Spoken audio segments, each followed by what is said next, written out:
G'day everyone, it's Taylor MB here, and today I'm going to be sharing with you my light armor Magicka Nightblade tank build, the ShadowGuard. Now Magicka Nightblade is such a versatile class. You can wear basically any set and still be effective in any role you want. So I'm not going to cover the set straight away. Instead I'm going to focus on the skills and the rotations. What makes a Magicka Nightblade a good tank? So let's just dive straight into it with the skills. Straight up on the sword and board bar, we have Cleanse from the Alliance War support skill line. Now this is the only flex spot in the build for a skill, and we'll go into alternatives later, but for right now I'm going to justify to you why I chose to use Cleanse. First up, it provides us with our only front bar burst heal. Nightblades don't have a Breath of Life or a Twilight Matriarch, so this is our burst heal that we're going to be using on our sword and board bar. With Alliance War support passives, it also gives us an extra 10% Magicka recovery, which really helps our sustain. And obviously it is also a purge, so it's going to help us remove dots, remove negative effects, remove resistance debuffs, all of that. It's just an amazing skill, and it's group effective, so it's going to be doing this for everyone. Secondly, we have Funnel Health from Siphoning skill line. This is going to give you a great heal over time for you and one of your allies. You definitely want to choose the Funnel Health morph and not the one that gives Minor Vitality, because we're already going to be getting Minor Vitality from a skill later on.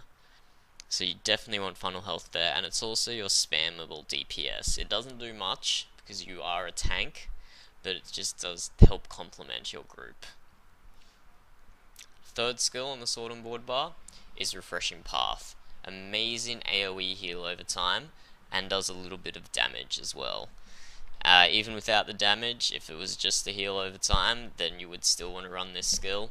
Also gives you Major Expedition, which is actually quite helpful when you can move faster than your opponents. It means you can line of sight that half second quicker to allow you to get a heal off. If you're running objectives in battlegrounds, it allows you to get away quickly if you need to. So the Major Expedition is actually very helpful. Refreshing Path is also where you get your major resistance buffs from. But because you're wearing 5 light armor, the duration is not getting buffed by the shadow passives, so you do have to pop it every 7 to 8 seconds to maintain a constant uptime. The fourth skill is Manifestation of Terror. Now this was one of the main reasons that I decided to do this Clockwork City build, is because Mass Hysteria was getting nerfed from 3 targets to 2 targets.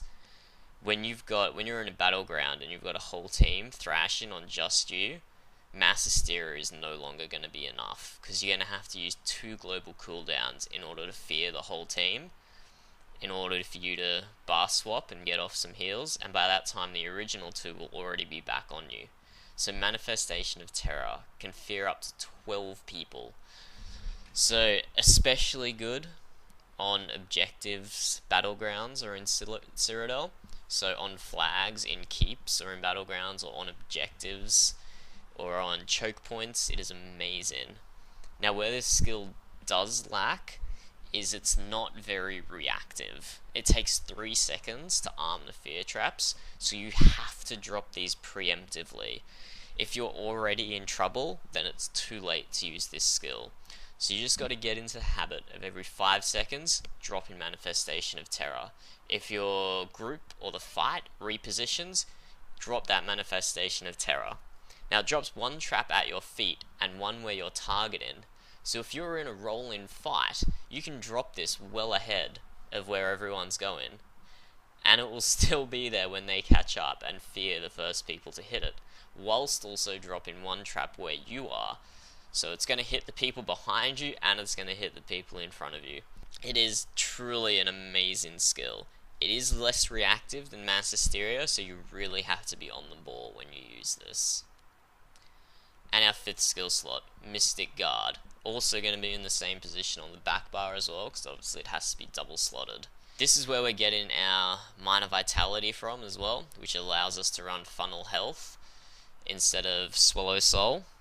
Honestly, PvP tank, you have to be running Guard. 30% damage reduction to one of your allies is just immense. That can keep a damage dealer alive to just absolutely constantly pound on people, or it can keep a healer alive who then can concentrate on healing all the other group members. It is difficult to use if you're pugging a battleground, because a lot of the time people will run away from it, but generally if you just pick the highest CP player and throw it on them, they know exactly what it is and they know exactly how to play with it. And front bar ultimate. This is also a bit of a flex spot. I change this around quite a lot. At the moment, I've settled on Soul Tether for an AoE damage, stun, and heal. It really just helps complement the AoE burst potential of your group. You are a tank, so you're not going to be killing anyone solo with this build.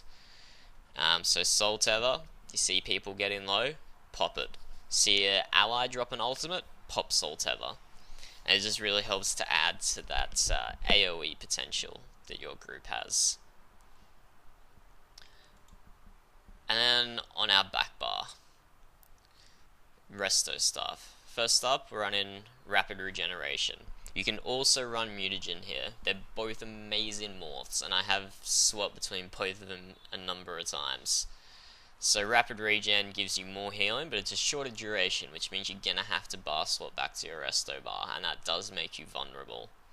Mutagen lasts longer. If you get below 20% health, it gives you a little burst heal, which helps keep you out of that 25% execute range, which is incredibly helpful. But then the mutagen expires, so with Rapid Regeneration you know it's always going to be ticking until the 16.5 seconds is up. With mutagen, it can help you get you out of execute range, but then you have to bar swap before it will give you any more healing over time again. So it's a bit of a trade-off between those two. I thoroughly enjoy using both of them. It's personal preference there. Next up is Leeching Strikes. Now this skill has been repeatedly nerfed, but it is still an incredibly powerful stamina management tool, especially on a Magicka character. So the 4k Magicka return every 20 seconds from Leeching Strikes, combined with all your block cost reduction you have, means that you can block for a really long time without significantly harming your stamina pool. Third skill on the resto bar is Mirage. It's just very simply major evasion and your minor resistance buffs. Nightblades take great advantage of this skill no matter what your build is. Allows you to be the only class that can get major evasion without having to wear medium armor. Fourth skill, Healing Ward. Amazing ward and healing skill, as the name implies, for you or group members. Scales well with low health, even better. And then Mystic Guard for the 5th slot again. And for our ultimate, we have the Resto ult. Either morph is going to work for you. Personally, I prefer the Life Giver morph that automatically recasts your restoration stuff skills, because it means you don't have to spend more time on your back bar casting Rapid Regeneration.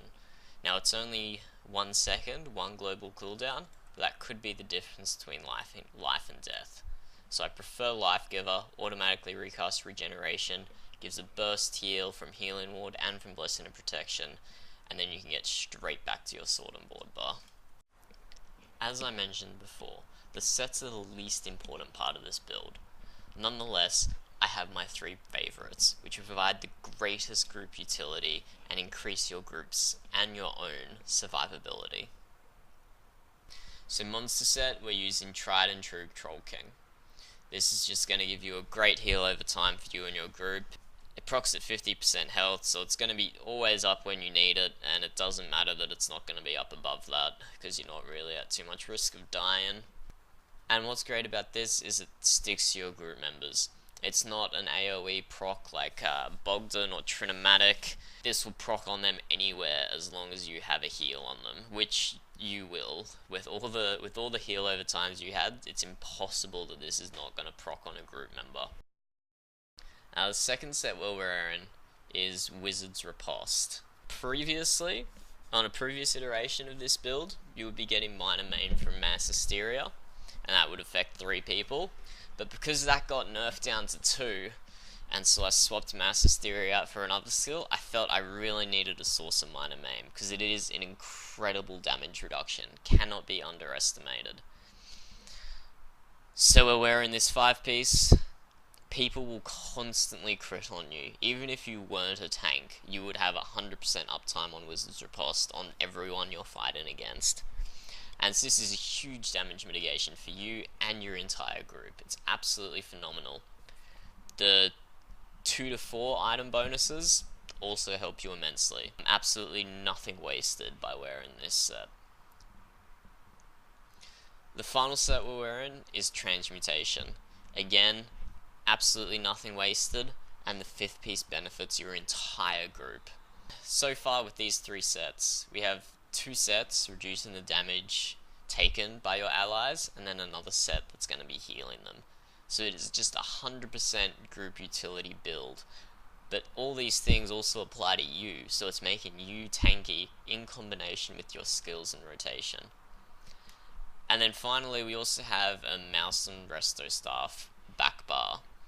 Now this is going to help with your sustain, and it doesn't matter that we drop Transmutation and Wizard's Riposte on the back bar, because both their 5th piece bonuses can be applied on your sword and board, and they're still going to be active when you swap to your Resto. They're just not going to be updating, but that's okay because they're going to have incredibly high uptime even if you spend a lot of time on your Resto stuff spamming Healing Ward or whatever else you want to do. As far as traits go, I'm using 4-piece Sturdy, 4-piece Impen. This gives just a very good balance between crit resistance and block cost reduction. My trait on my Mouse and Resto Staff is Powered, just get that little extra boost of healing. My trait on my Wizard's Riposte one-hand is Infused, combined with an Oblivion enchant, just to add a little bit to that DPS potential. My armor enchants are all tri-stat. They give you the best bang for your buck, and you use every single resource on this build. For my Jury enchants, I use 2 block cost reduction and 1 spell damage. Now this is a bit of a flex area of the build. If you find you're not running out of stamina, then slot another spell damage. If you're running out of Magicka, then slot a Magicka regen. That bit there is up to you, just depending how you play and what resources you use more than others. Attributes, 64 points into Magicka, very simply. You want to be boosting those heals as much as we can. Now just a quick look at the stat sheet so you guys can get an overall feel for the build. If you want to, pause the video right now and dissect this screenshot because it has all the information you need. We have almost 33k Magicka, 30k health, 17.5k stamina, with 2.2k Magicka regen. 35% spell crit. Those are the most important stats in this build, and it's also got my CP allocation down the right hand side. It's nothing special. The way that they've made CP work now is basically every build has identical CP, so I'm not going to go into it at all, but the exact values there are on the screen if you do want to have a look at it. Now that does conclude the build section of the build video, but for anyone interested, I still wanted to go into a little bit about, firstly, strategies that you can use as a MagBlade tank, and also alternate sets you can use if you wanted to be more tanky or if you were just starting out at PvP. So firstly, strategies that you can use. I mentioned a few times so far that your greatest weakness is bar swapping, and there is a few things you can do to help mitigate that risk. Firstly, you want to be fearing people before you bar swap. Drop down that Manifestation of Terror. You'll be doing it every 5 seconds anyway, and time a bar swap with when people get feared. That way, you can pop most of your buffs while they're still CC'd. You can also employ line of sight, with or without fearing people first. Combined with your major expedition that you'll get in from Refreshing Path, it is very easy to quickly fear, line of sight, put up all your buffs, get some burst healing down, switch back to Sword and Board, and then get straight back into the game. Now it did just start absolutely bucketing down, so I'll see if I can keep using this recording or I might have to do it later on. But alternate sets that you can use. My first iteration of this build used 5-piece Mark of the Pariah and 5-piece Tavar's Favor. This is an incredibly tanky setup. The ult generation you get from this also means you can pop Resta ults, you can pop Bolstering Darknesses, Sword and Board ult, you can just do all these defensive ults constantly. So if you are a new player starting out, I would definitely recommend Tavar's Favor combined with Pariah. The resistances you get from Pariah at low health, plus the vampire passives, means even when you're in execute range, you are taking very, very little damage. Alternatively, to Troll King, you can also wear Bloodspawn, and that continues with the whole ult regeneration theme for that type of build. If you wanted a bit more damage potential coming from your monster set, you can try either Grothdal or Narina. They both worked really well. Another alternate set you can wear is Durock's Bane. Now this isn't an offensive set, as in your team has to be doing damage to the opponents before its effect is felt. So if you're pugging a battleground, it's recommended that you still stick to Wizard Riposts or another defensive set.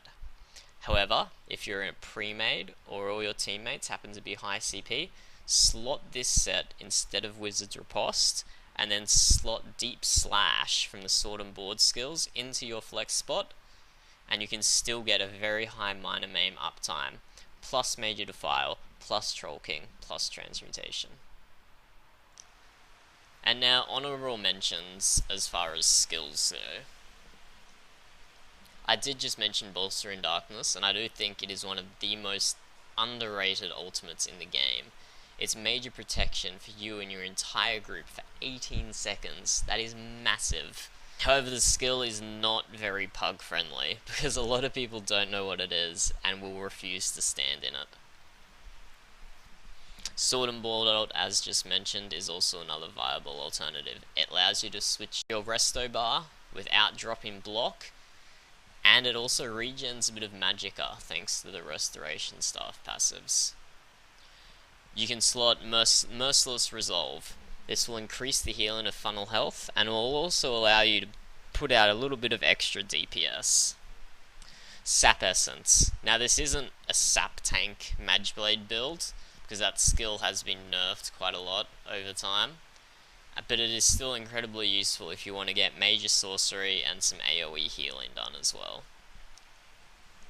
Defensive Posture, even more of this skill, is amazing from the Sword and Board skill line.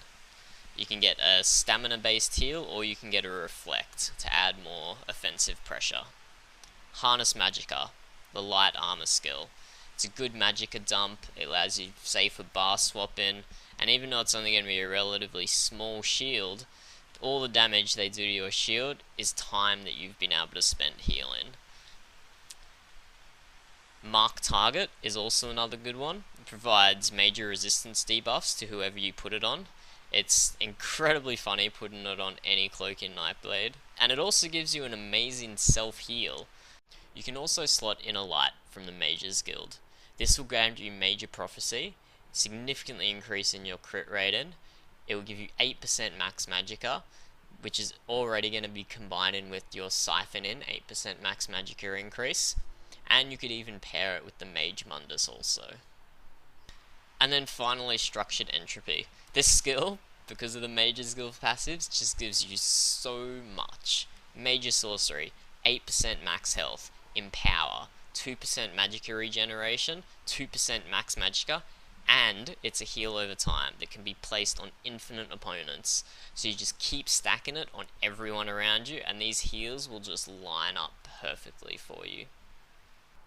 Now that does conclude the build video. I hope you guys enjoyed watching it and found it informative. I'm 99% sure that I've told you everything that I wanted to and covered all the aspects of MagBlade tanking. I hope to see more of you out there trying MagBlade tank. It is a hell of a lot of fun. Have fun out there, guys, and good luck with your PvP.